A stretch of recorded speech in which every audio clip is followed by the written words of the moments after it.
गुणोत्तर व प्रमाण यावरती क्वेश्चन आहे. तर याच्या ना 2 पद्धती आहेत सॉल्व्ह करण्याच्या. एक आहे मेथड 1 म्हणूया आपण, जे की नॉर्मली सगळी मुलं वापरतात. जसे की जे गुणोत्तर दिलंय, की ते लिहायचं बुवा. सर काय दिलंय आम्हाला? तर A भागिले B आणि B भागिले C. तर सर आता याचे काय दिले गुणोत्तर ते मी लिहून देतो. जसे की 1 भागिले 3 आणि इथे दिलेलं आहे 4 भागिले 5. तर याचा Z या अल्फाबेटनुसार आपण गुणाकार करतो आणि आपलं उत्तर येऊन जातं. तर आपल्या केसमध्ये कसं आहे, की 1 गुणिले 4 म्हणजे सर किती 4. 3 गुणिले 4 म्हणजे किती झाले सर 12 आणि 3 गुणिले 5 म्हणजे किती झाले 15. तर हे आपलं उत्तर आलं ऑप्शन नंबर 3.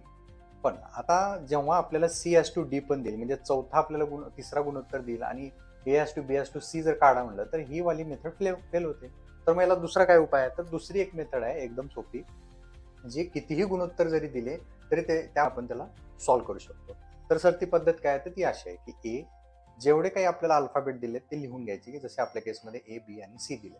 त्याच्यानंतर A आणि B चं जे गुणोत्तर दिले ते आपण लिहूया. जसं की आपल्या केसमध्ये 1:3 आहे. म्हणून इथं 1 लिहिलं A च्या खाली आणि B च्या खाली 3 लिहिलं. पुन्हा नंतर B आणि C चं पण गुणोत्तर दिलेलं आहे. मग ते आपण काय लिहू? B च्या खाली 4 आणि पुढे 5. सर आता पुढे काय करायचं? तर काय ब्लँक आहेत त्याच्यामध्ये आपल्याला संख्या भरायची.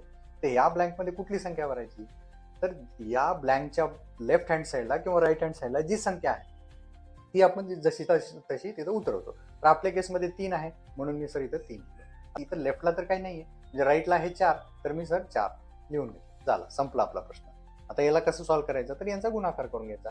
4 एक्क 4, 3 आणि 4 चा गुणाकार 4 त्रिकम 12 आणि 3 आणि 5 चा गुणाकार 3 5 15. जे आपण अगोदर काढलं होतं तेच उत्तर या पद्धतीने बी आलंय. पण आपल्याला जर प्रश्नामध्ये C/D जर दिलं तर कसं करायचं? तर पुढे D ठेवायचा आणि जे काही गुणोत्तर दिले ती संख्या इथे लिहायची आणि नंतर हे ब्लँक भरायची आणि इथं गुणाकार करायचा. तुमचं उत्तर येऊन जाईल.